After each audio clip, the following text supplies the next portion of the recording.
Presenting youth education application. અહીં તમને ધોરણ 1 થી 12 ના સ્પર્ધાત્મક પરીક્ષાના ગુજરાતી તથા ઇંગ્લિશ મીડિયમ માટેના તમામ પાઠ્યપુસ્તકની PDF ફાઇલ તથા વિડિયો લેક્ચર તેમજ અહીં તમે દરેક વિષયની બ્લુપ્રિન્ટ પ્રમાણે પરીક્ષાના પેપર તથા સોલ્યુશન મેળવી શકો છો અને વિષય અનુસાર મટીરીયલ પણ તૈયાર કરી શકો છો, એ પણ તદ્દન ફ્રી।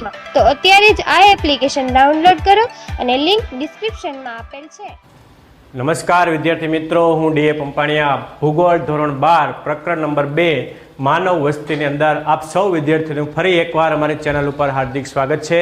મિત્રો, અમારી ચેનલની અંદર ઘણા બધા પ્રકારના વિષયને લગતા વિડીયોઝ એ મૂકવામાં આવ્યા છે। ચેનલને સબસ્ક્રાઇબ કરજો જેથી કરીને તમને બધા જ પ્રકારના વિડીયોના નોટિફિકેશન તમારા સુધી મળતા રહે। આજે આપણે જે જોવાનું છે અને તે છે માનવ વિકાસ, એને કહેવામાં આવે છે હ્યુમન ડેવલપમેન્ટ। માનવ વિકાસ એટલે શું? માનવ વિકાસની અંદર કઈ કઈ બાબતોનો સમાવેશ થાય છે? માનવ વિકાસની સૂચકાંકની ગણતરી કઈ રીતે થાય છે? કયા દેશો વિશ્વની અંદર માનવ વિકાસની અંદર આગવું સ્થાન ધરાવે છે? કયા દેશો એ વિશ્વની અંદર માનવ વિકાસની અંદર પાછળ છે? ભારતનું સ્થાન માનવ વિકાસની અંદર ક્યાં છે? એ અંગેની વિગતવાર ચર્ચા આપણે આ લેક્ચરની અંદર કરવા જઈ રહ્યા છીએ। ત્યારે સૌપ્રથમ હ્યુમન ડેવલપમેન્ટ, માનવ વિકાસ। મિત્રો, વારંવાર આ શબ્દ તમે સાંભળ્યો હશે કે માનવ વિકાસ કોને કહેવાય? માનવ વિકાસ એટલે શું? વર્તમાન પત્રો, ન્યૂઝ મીડિયા, સોશિયલ મીડિયાની અંદર આનો ઉલ્લેખ થયેલો છે। તો માત્ર માનવ વિકાસ એટલે શું કે વ્યક્તિ આર્થિક પરિસ્થિતિની અંદર સદ્ધર થાય અને માનવ વિકાસ કહેવાય નહીં। તમામ બાબતો સામાજિક, આર્થિક, રાજકીય, શૈક્ષણિક એ બધા જ પાસાઓનો સસ્ટેનેબલ ડેવલપ થાય ત્યારે તેને આપણે માનવ વિકાસ એવા શબ્દથી ઓળખવામાં આવે છે। તો માનવ વિકાસ એટલે માત્ર માનવીની આર્થિક પ્રવૃત્તિનો જ વિકાસ નહીં, પરંતુ દરેક પાસાઓનો જ્યારે આવરી લેવામાં આવતો હોય ત્યારે તેને માનવ વિકાસ તરીકે ઓળખવામાં આવે છે।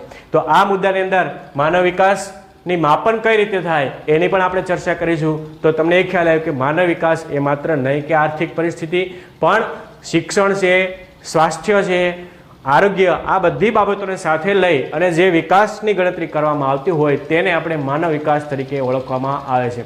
તો એ માનવ વિકાસની અંદર આપણે જોઈએ તો ઘણા બધા પાસાઓનો આની અંદર સમાવેશ કરવામાં આવ્યો છે। એનું માપન કઈ રીતે થાય એ અંગે આપણે વાત કરીએ। માપન, ત્રણ બાબત માનવ વિકાસને કોઈ પણ માપવો હોય તો એ ત્રણ બાબતથી એ માપી શકાય છે।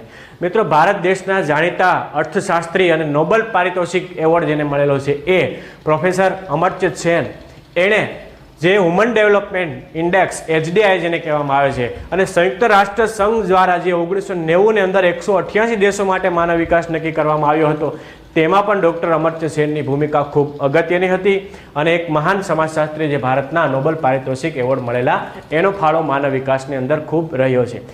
તો ત્રણ બાબતથી માનવ વિકાસ આંકી શકાય। એક, અપેક્ષિત આયુષ્ય, એટલે સામાન્ય રીતે જેને આપણે અપેક્ષિત આયુષ્ય એટલે જે 0 થી 85 વર્ષ સુધીની ઉંમરની અંદર ગણવામાં આવી છે। અપેક્ષિત આયુષ્યની અંદર વ્યક્તિનું જન્મનું દીર્ઘાયુતા કેટલી, એટલે કે જન્મ સમયે દીર્ઘાયુતા 0 થી 85 વર્ષ ગણવામાં આવ્યા છે, ત્યાં સુધીની દીર્ઘાયુતું છે। ત્યારબાદ બીજી વાત છે શિક્ષણ સૂચકાંક। શિક્ષણ સૂચકાંક 0 થી 100%, એટલે કે 100% સાક્ષરતાની વાત છે।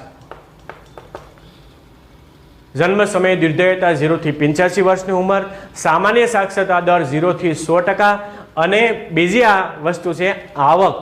તો આવકની અંદર વાત કરીએ તો અમેરિકન $40,000 જેટલી વાત કરવામાં આવી છે। માથાદીઠ આવક જે ઉત્પાદન થાય છે, માથાદીઠ આવક $40,000 અમેરિકન જેટલો એનો આંક કરવામાં આવ્યો છે। આ ત્રણ મુખ્ય બાબતો, અપેક્ષિત આયુષ્ય, શિક્ષણ